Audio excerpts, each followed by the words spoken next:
Chapter 15 of The Romantic by May Sinclair. That light sound he made had ended it. She remembered it afterwards, not as a thing that hurt her, but as an unpleasant incident of the day, like the rudeness of a stranger, and yet not to be forgotten.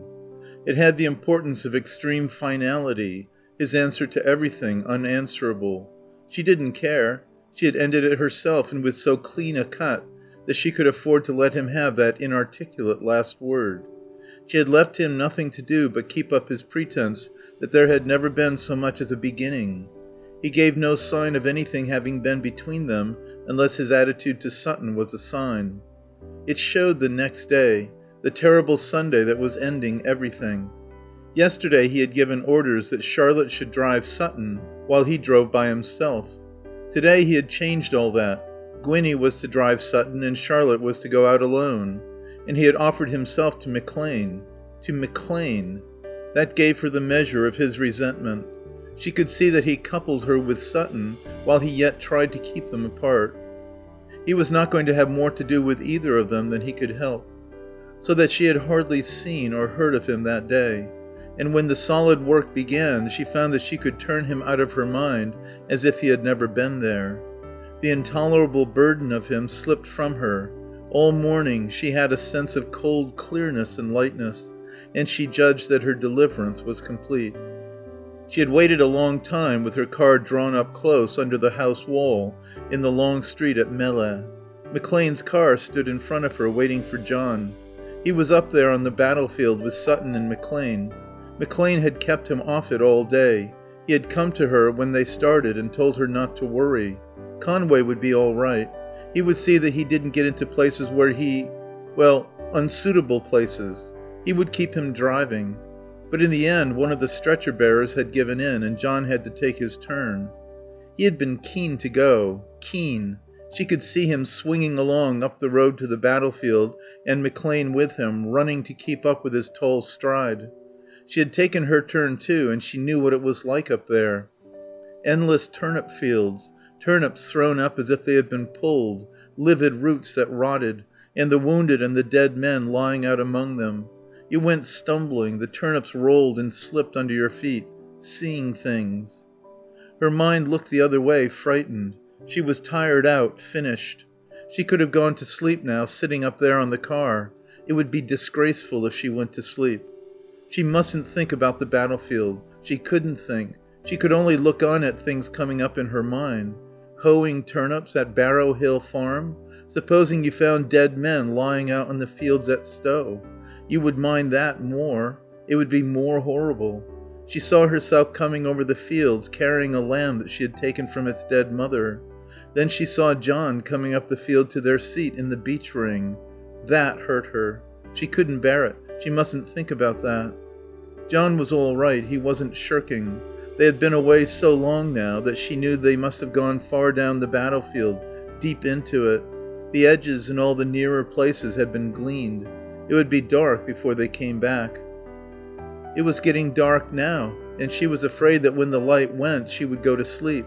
If only she wasn't so tired. She was so drowsy that at first she didn't hear McClane speaking. She hadn't seen him come to the step of the car.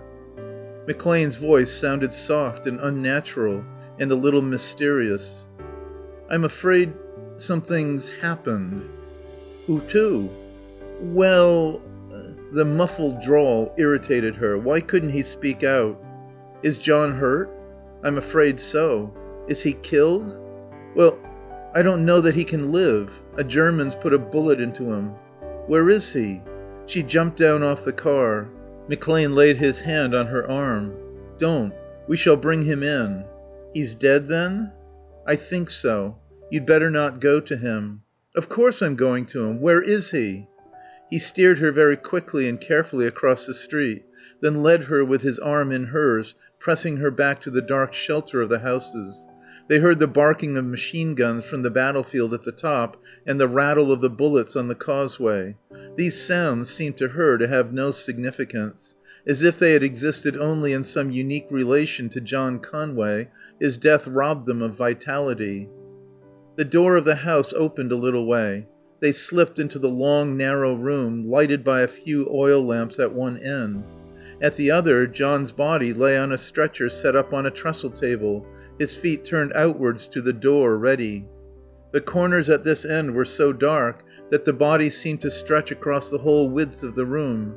A soldier came forward with a lighted candle and gave it to McClane, and she saw John's face, the bridge of his nose with its winged nostrils lifted. His head was tilted upwards at the chin. That gave it a noble look. His mouth was open, ever so slightly open. McClane shifted the light so that it fell on his forehead, black eyebrows curling up like little mustaches. The half-dropped eyelids guarded the dead eyes. She thought of how he used to dream. All his dream was in his dead face. His dead face was cold and beautiful like his dream. As she looked at him, her breath closed down on her heart as though it would never lift again. Her breath shuddered there under her tightened throat. She could feel McClane's hand pressing heavily on her shoulder. She had no strength to shake it off. She was even glad of it. She felt small and weak and afraid. Afraid, not of the beautiful thing that lay there, but of something terrible and secret that it hid. Something that any minute she would have to know about. Where was he hit? In the back. She trembled, and McClane's hand pressed closer. The bullet passed clean through his heart. He didn't suffer. He was getting in Germans? I don't quite know. McClane measured his words out one by one. What he was doing. Sutton was with him. He knows. Where is Billy? Over there. Do you want him? Not yet. A soldier brought a chair for her. She sat down with her back to the trestle table. At the lighted end of the room she saw Sutton stooping over a young Belgian captain, buttoning his tunic under the sling he had adjusted. The captain's face showed pure and handsome, like a girl's, like a young nun's, bound round and chin-wrapped in the white bandages. He sat on the floor in front of Sutton's table with his legs stretched out flat. His back was propped against the thigh of a Belgian soldier seated on an upturned barrel. Her hurt eyes saw them very plain and with detail in the light of Sutton's lamp. That part of the room was full of soldiers.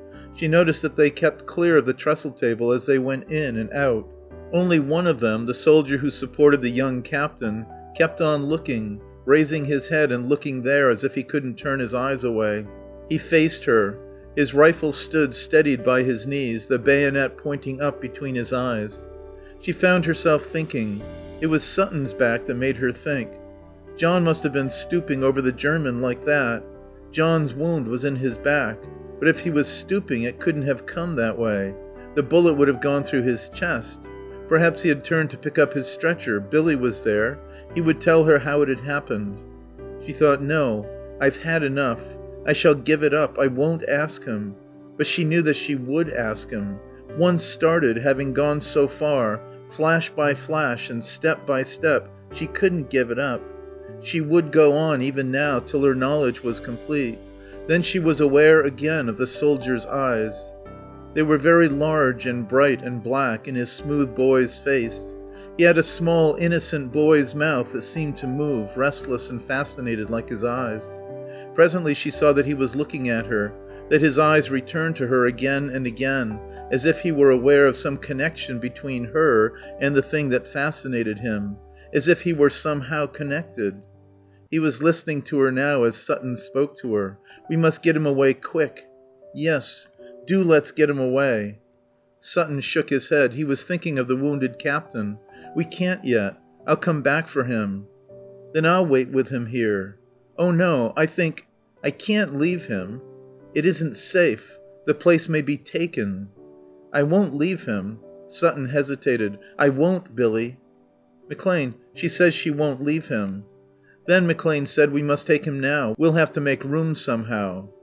To make room for him, somehow? Sutton and the soldier carried the captain out and came back for John's body. The Belgian sprang forward with eager, subservient alacrity to put himself at the head of the stretcher, but Sutton thrust him aside. The Belgian shrugged his shoulders and picked up his rifle with an air of exaggerated unconcern. Sutton and McClane carried out the stretcher. Charlotte was following them when the soldier stopped her. Mademoiselle. He had propped his rifle against the trestles and stood there, groping in his pocket. A dirty handkerchief, dragged up by his fumbling, hung out by its corner. All along the sharp crease there was a slender smear of blood. He looked down at it and pushed it back out of her sight. He had taken something out of his pocket. "I will give you this. I found it on the battlefield." He handed her a small leather pocketbook that was John's. It had her photograph in it and his, taken together. They were putting him out of sight, under the hood of the ambulance, and she waited there when the war correspondent came up. "Can you tell me the name of the volunteer who's been killed?" "Conway. John Roden Conway." "What? That man? The man who raced the Germans into Zele?" "Yes," she said, "that man." She was in John's room, packing, gathering together the things she would have to take to his father. Sutton came to her there. They had orders to be ready for the retreat any time that night.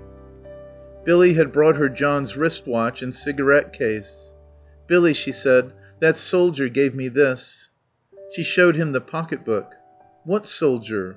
"The one who was with the captain." "He gave it you?" "Yes. He said he found it on the battlefield. It must have dropped out of John's pocket." "It couldn't have dropped. I wonder why he kept that." "But he didn't keep it. He gave it to me." "He was going to keep it, or he'd have handed it over to me with the other things." "Does it matter?" "Well," she thought, why can't he leave it alone? They had all his things, his poor things. But Sutton was still thoughtful. "I wonder why he gave it you." "I think he was sorry." "Was he?" "Sorry for me, I mean." Sutton said nothing. He was absorbed in contemplating the photograph.